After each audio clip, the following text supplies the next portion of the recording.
Good. Hello everyone. तो जैसे कि अभी पहले आपने वीडियो में देखा कि होम्योपैथी पुराने केस पे भी और नए केस पे भी means acute case and chronic case दोनों पे बहुत अच्छा वर्क करती है। तो आज की वीडियो में हम जानेंगे कि हम होम्योपैथी क्यों करें, हम बीएचएमएस में एडमिशन क्यों लें, और ले लिया है तो बीएचएमएस में पढ़ाया क्या जाता है, होम्योपैथी वर्क कैसे करती है, होम्योपैथी एक्चुअल में क्या है। जिन लोगों को नहीं पता है होम्योपैथी वर्क कैसे करती है, आज की वीडियो में हम सब जानेंगे। जैसे होम्योपैथी वर्क कैसे करती है, होम्योपैथी के फाउंडर कौन है, होम्योपैथी क्यों करना चाहिए, हमने एडमिशन ले लिया, क्या सही किया नहीं किया, क्या हम होम्योपैथी में एडमिशन ले लें।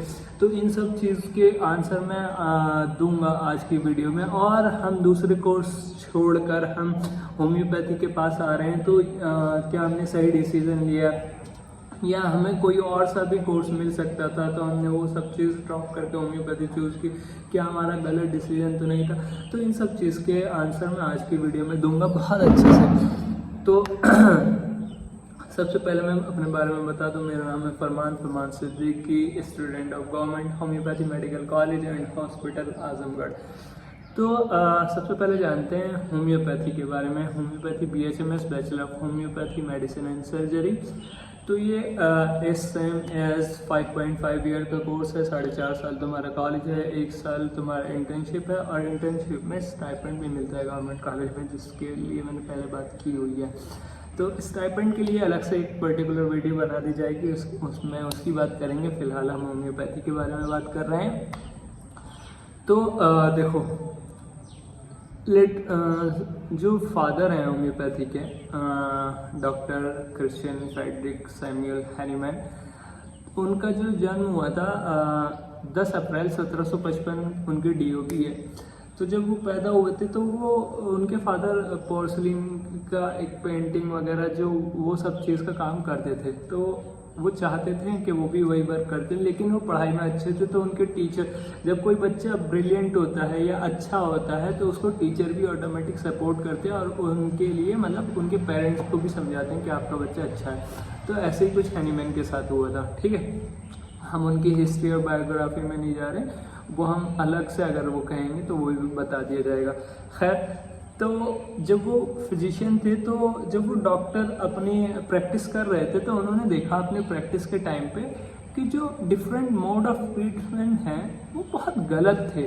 वो रोगी को और बीमार कर रहे थे, मतलब उसका रोग ठीक करने के बजाय और बीमार कर रहे थे। कैसे बीमार कर रहे थे, मतलब ब्लड में इन्फेक्शन या कुछ हो गया तो वेन काट दी और वो कहते थे कि गंदा ब्लड निकाल रहे हैं। अच्छा, तो ये कोई ट्रीटमेंट थोड़ी ना हुआ, लीचिस डाल दी।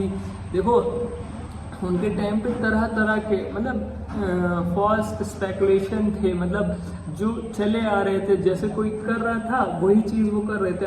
आज के डेट में मैं बताऊं, जो क्वैक होते हैं, मतलब किसी डॉक्टर के पास वो कंपाउंडर होते हैं, और उन्होंने क्या किया, 2-4 साल उसके पास सीखा तो उन्हें पता चल गया कि ये ड्रग इस चीज़ में दिया जाता है, ये ड्रग इस चीज़ में दिया जाता है। और किसी गली मोहल्ले में जाके अंदर जाके दुकान खोल ली, अपना क्लिनिक डिस्पेंसरी डाल दी, और उसमें क्या है वो ट्रीटमेंट चालू कर दिया लोगों का।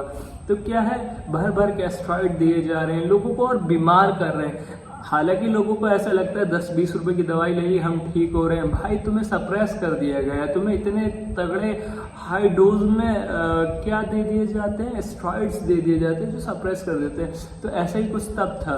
तो अब क्या है, वो क्वैक जो होते हैं ना वो और बीमार कर रहे हैं। तो ऐसे ही होम्योपैथी के टाइम पे होता है। तो ये सब उनसे वो नहीं हुआ, तो उन्होंने क्या किया, ये छोड़ दिया और वो ट्रांसलेट करने लगे बुक्स को, जर्मन को इंग्लिश में, और उन्हें काफ़ी लैंग्वेजेस आती थी। तो एक दिन वो मतलब ट्रांसलेट कर रहे थे मटेरिया मेडिका हमारी बुक भी है जिसमें हम पढ़ते हैं। मटेरिया मेडिका का मतलब है मेडिकल मैटर, जो उसमें मेडिकल मैटर लिखे होते हैं। तो उसमें क्या उन्होंने देखा, एक बार्क होती है, सिंकोना बार्क, पेड़ की छाल होती है बार्क, तो उससे क्या है, मलेरिया लाइक सिम्टम प्रोड्यूस करती है। अगर उसे कोई नॉर्मल इंसान ले ले तो जैसे मलेरिया हो जाता है उस तरह के सिम्टम्स प्रोड्यूस कर देती है। तो उन्होंने सोचा अगर ये सिम्टम प्रोड्यूस कर रही है, जो क्यूरियस आदमी होता है, जो मतलब क्यूरियोसिटी होती है, जैसे कि न्यूटन सेब नीचे क्यों गिरा, सेब ऊपर भी तो गिर सकता था, ये सब चीज़ जिसके अंदर क्यूरियोसिटी होती है ना टुवर्ड्स किसी के लिए भी, मतलब कोई किसी में भी हो, जैसे एंटोनियो लियोनोव थे तो उन्हें देखने की क्यूरियोसिटी थी, तो उन्होंने क्या छोटे सेल्स की उन्होंने डिस्कवरी कर दी। तो जिसके अंदर क्यूरियोसिटी होती है वो इन सब चीज़ में जाता है। तो उन्होंने क्या किया, वो बार हेल्दी ह्यूमन बींग्स जैसे अपनी फैमिली मेम्बर या खुद पे उन्होंने ट्राई किया। तो जिसको मलेरिया था उसका मलेरिया ठीक हो गया और जिसको नहीं था उसमें वो सिम्टम्स आ गए। तो उन्होंने देखा कि ये ड्रग अगर प्रोड्यूस कर सकती है तो क्योर भी कर सकती है, तभी होम्योपैथी का इन्वेंशन हुआ। तो अब ये होम्योपैथी का इन्वेंशन हो गया। अब मैं बताऊंगा, ये मैं बहुत ब्रीफ में बता रहा हूँ, देखो लॉन्ग स्टोरी है, तुम आओगे तो पता चलेगा हम दूसरों से क्यों डिफरेंस है। ये वाला पार्ट अब चल रहा है हम दूसरों से कैसे डिफरेंट है। अब मैं तुम्हें एक बात बताऊँ, किसी को टाइफाइड हुआ, टाइफाइड साल्मोनेला टाइफी मतलब कंटेमिनेटेड फूड एंड वाटर जो हम लेते हैं उसके अकॉर्डिंग हो जाता है। तो अब फैमिली में 4 मेंबर है, एक को टाइफाइड हो गया, 3 को नहीं हुआ। तो तुम जाओगे फिजिशियन के बाद, वो तुम्हें क्या दे देगा, बैक्टीरिया किल करने की डोज दे देगा, तुम्हारे बैक्टीरिया किल, तुम क्योर। लेकिन जब नेक्स्ट टाइम तुम कंटेमिनेटेड फूड एंड वाटर खाओगे वो फिर हो जाएगा। तो क्या है, तुम्हारी डिजीज पेशेंट ठीक नहीं हुआ, डिजीज ठीक हो गई। तो हम क्या करते हैं, पेशेंट पर्टिकुलर पेशेंट को ठीक करते हैं। अब 3 मेंबर और थे, उन्हें तो नहीं हुआ टाइफाइड, उन्होंने भी खाया था। तो क्या है, हम होम्योपैथी क्या है, रूट कोज पे वर्क करती है। उन्हें क्यों नहीं हुआ और तुम्हें क्यों हो गया, बैक्टीरिया नहीं, तुम्हारी वाइटल फोर्स जो तुम्हारी। तो हम सिर्फ बैक्टीरिया मारने की दवाई नहीं देते, हम देते हैं तुम्हारे रूट कोज को क्योर करने की दवाई, पेशेंट को क्योर करने की। देखो डिजीज एक अलग चीज है, हम पूरा पेशेंट क्योर करते हैं। अगर क्या है होम्योपैथी में हम देखेंगे कि होम्योपैथी जो है, जो ड्रग है, हम उसे डायरेक्ट कि भाई ये ड्रग इस काम में आता है, ये ड्रग इस काम में आता है, ये ड्रग इस काम में आता है, ऐसे हम ड्रग नहीं देते हैं कि भाई पर्टिकुलर पेन किलर है तो पेन किलर में दे दिया, पर्टिकुलर एनाल्जेसिक है तो दे दी।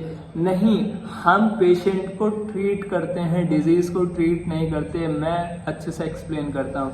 हम पर्टिकुलर पेशेंट को देखते हैं। अगर 2 लोग टाइफाइड के हमारे पास आए तो हम दोनों को सेम दवाई नहीं देंगे, और सेम दवाई उस तब देंगे अगर सिम्टम्स दोनों के मैच हो रहे। देखो पहली बात, हम पर्टिकुलर पेशेंट को देखते हैं, पेशेंट की बॉडी देखते हैं, भाई कॉन्स्टिट्यूशन देखते हैं, पेशेंट का माइंड देखते हैं, पेशेंट की हर चीज़ देखते हैं। अब मैं तुम्हें एक चीज़ बताऊँ, नॉर्मली तुम कैसे डिफरेंस हो, मैं अभी बहुत ब्रीफ में नहीं बता रहा हूँ, थोड़ा सा बता रहा हूँ। देखो तुम कैसे डिफरेंस हो, मैं अपनी बात क्लियर नहीं कर पा रहा हूँ क्योंकि लिमिटेड टाइम की मैं वीडियो बनाता हूँ, इसके ऊपर 1 घंटा 2 घंटा, अरे कितना भी बोल दे, बुक्स लिखी गई हैं, इतनी मोटी मोटी बुक्स हैं, तो कैसे ही तुम समझ रहे हो 10 मिनट में बताना इम्पॉसिबल। बट मेरा मैसेज जो पहुँचाना चाह रहा हूँ शायद वो तुम तक जाए। देखो आयुष में BHMS, BMS, BOMS ये कोर्स आते हैं, तुमने होम्योपैथी चूज़ किया, तुम होम्योपैथी पे आ गए। अब तुम अपने पास में देखो तो मोस्टली लोग क्या कर रहे हैं, एलोपैथ कर रहे हैं, ठीक है। अब तुम्हारे पास क्या है, तुमने 50 रुपये पर्चा रखा अपना। अब क्या है, एक नॉर्मल फिजिशियन जो है, हर कोई एलोपैथ कर रहा है, हर कोई एलोपैथ कर रहा है, तो उसके पास क्या, एलोपैथ के बहुत सारे ऑप्शन हैं। अब किसी को दांत में दर्द हुआ, एक एग्जाम्पल से समझते हैं, तो क्या वो MBBS के पास जाएगा, नहीं जाएगा। क्या वो तुम्हारे पास आएगा, क्या वो BMS, BOMS किसी के पास जाएगा, नहीं, वो डेंटिस्ट के पास जाएगा, क्योंकि वो क्या है, डेंटिस्ट का पेशेंट है। किसका, तो वो कहीं नहीं जाएगा। और तुम्हारा पेशेंट ऐसे ही इज सेम, अगर तुम होम्योपैथी करते हो तो तुम्हारा पेशेंट तुम्हारे पास आएगा, कहीं नहीं जाएगा। और ऐसा लगता है ना, होम्योपैथी बहुत बहुत ग्रेट रिजल्ट है, बहुत ज़्यादा ग्रेट रिजल्ट है। और इसके लिए मैं तुम्हें कैसे, बहुत देखो मेरे पास टाइम नहीं है, तो वीडियो अलग अलग मैं वीडियो बनाऊंगा, उसमें मैं बताऊंगा कि होम्योपैथी। देखो होम्योपैथी सिर्फ एक डिजीज नहीं देखती, पर्टिकुलर पेशेंट का माइंड देखती है कि उसका माइंड कैसा है, वो किस चीज़ का हैबिचुअल है, उसे कैसे सिम्टम्स अराइज होते हैं, किस टाइम सिम्टम्स आते हैं, किस टाइम जाते हैं। पूरी केस टेकिंग होती है। बिना केस टेकिंग के हम होम्योपैथी मेडिसिन रिकमेंड नहीं कर सकते, और ना हम करते हैं। जब हैनीमैन क्या थे, हैनीमैन प्रैक्टिस करते थे तो वो जो एक्यूट केस होते थे वो उन्हें ठीक कर दे रहे थे, लेकिन जब क्रॉनिक केस आते थे वो ठीक नहीं हो पा रहे थे। तो उन्होंने क्रॉनिक केस पे क्या किया, स्टडी की। करीब 12 साल के करीब उन्होंने स्टडी की। तो उन्होंने उसके पीछे देखा कि होम्योपैथी में क्या है, मियाज्म होते हैं, उसके पीछे मियाज्म वर्क करता है। तो अब मियाज्म क्या होता है, मियाज्म होता है टेंडेंसी टुवर्ड डिजीज। मतलब अगर इस तरीके की फेवरेबल कंडीशन आई तो ये वाली डिजीज़ इस इंसान के अंदर हो जाएगी। देखो, जब तुम होम्योपैथी में एडमिशन लोगे तो तुम्हें समझ में आएगा कि मियाज्म क्या है, और मतलब मियाज्म के अंदर सोरा, सिफिलिस, साइकोटिक, ये सब चीज़ आती है, ये चीज़ क्या है। तो ये सब चीज़ें तुम्हें तब पता चलेंगी जब तुम एडमिशन ले लोगे।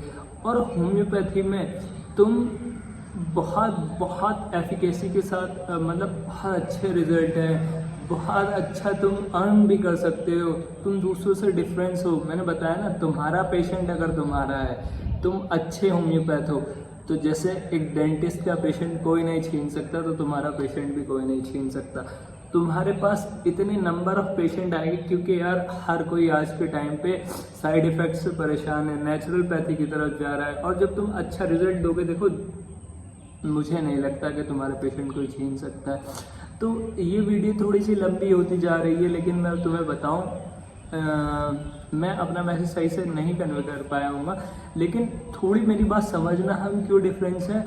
हम अगर होम्योपैथ है ना, तो हमारे ना कुछ अलग डिफरेंट मोड है हमारा ट्रीटमेंट करने का। कैसे, हम सिर्फ पर्टिकुलर डिजीज़ को नहीं देखते, हम पूरे पेशेंट को देखते हैं, एज अ होल हम ट्रीट करते हैं, सिर्फ डिजीज़ को ट्रीट नहीं करते। अब क्या है, वहाँ पे मुझे दर्द हो रहा है, मुझे दर्द की दवाई दे दी गई है, भाई दर्द सप्रेस हो गया, लेकिन रूट कोज तो अभी भी रिमेनिंग है। वो क्या है, आफ्टर 1 ईयर 2 ईयर बहुत वास्ट बढ़े सिम्टम्स लेके आएगा। तो उसमें क्या है, तब होम्योपैथ के पास आते हैं कि हमने ये किया था। तो होम्योपैथ क्या होते हैं, उसे तभी ख़त्म कर देते हैं। होम्योपैथ देखो, लोगों में मिसकंसेप्शन है कि होम्योपैथी टाइम लेती है। भाई तुम इतने सालों से उस डिज़ीज़ को झेलते झेलते आए हो, बॉडी ने अब दिखाया, और तुम चाह रहे हो कि 10 दिन में 5 दिन में आराम हो जाए, ऐसा नहीं होता। जब तुम कोई बीमारी बनने में तुम्हारे बॉडी में 1 साल 2 साल गया है, अब तुम चाह रहे हो 10 दिन में रिजल्ट आ जाए, ये नहीं होता। तो उन्हें समझाना भी, कंसोल करना भी एक बहुत ज़्यादा इम्पॉर्टेंट रोल प्ले करता है। तो यहाँ तक कि ये कहते हैं, अगर तुमने परफेक्ट एक केस टेकिंग ले लिया तो हाफ क्योर तो हो गया। सिलेक्शन ऑफ रेमेडी जब तुम करोगे, ये सब चीज़ें तुम्हें तब आएंगी जब तुम, ये मैं ब्रीफ में बता रहा हूँ, ये मेरा मैसेज शायद मैं फिर से वही चीज़ कह रहा हूँ, कन्वे नहीं हो पा रहा होगा, लेकिन मेरा बताने का मकसद ये है कि होम्योपैथी में एडमिशन लेके ये मत सोचना कि हमने बहुत गलत डिसीजन लिया। अगर तुम अच्छे से पढ़ोगे तो मुझे नहीं लगता कि यार तुम किसी से कम हो। तुम बहुत ब्रिलियंट लोग होते हैं जो होम्योपैथी में आते हैं, क्योंकि होम्योपैथी सिर्फ ये नहीं है कि सिर्फ हमने डिजीज़ के बारे में पढ़ लिया, हम पूरे पेशेंट होल के बारे में पढ़ते हैं, हम माइंड के बारे में पढ़ते हैं। बहुत अच्छा होम्योपैथी में माइंड पढ़ाया जाता है। जब हम पेशेंट को समझने लगते हैं तो ये हमारे लिए बहुत ईजी हो जाता है कि कैसे हम ट्रीट करें। हाँ, थोड़ा सा मतलब कॉन्सेप्ट हार्ड है, थोड़ा समझने में स्टार्टिंग में वो लगेगा। तुम समझ रहे हो, आज सेकंड लार्जेस्ट पैथी है होम्योपैथी, ऐसे नहीं है, क्योंकि इसके लिए बहुत ज़्यादा पढ़ने की ज़रूरत है। और जब हम पढ़ लेंगे तो हम बता पाएंगे कि होम्योपैथी कैसे डिफरेंस है। तो मिलते हैं फिर नेक्स्ट वीडियो में। अगर कोई चीज़ समझ में ना आई हो तो मुझसे पूछ लेना, मैं फिर से बता दूंगा। लेकिन बने रहिएगा होम्योपैथी के साथ, क्योंकि होम्योपैथी साथ नहीं छोड़ती जब तक बीमार को, रोगी को पूरा बिल्कुल एज इट इज़ ना ठीक कर दे। तो ठीक है, बाय, खुदा हाफ़िज़, मिलते हैं फिर नेक्स्ट वीडियो में।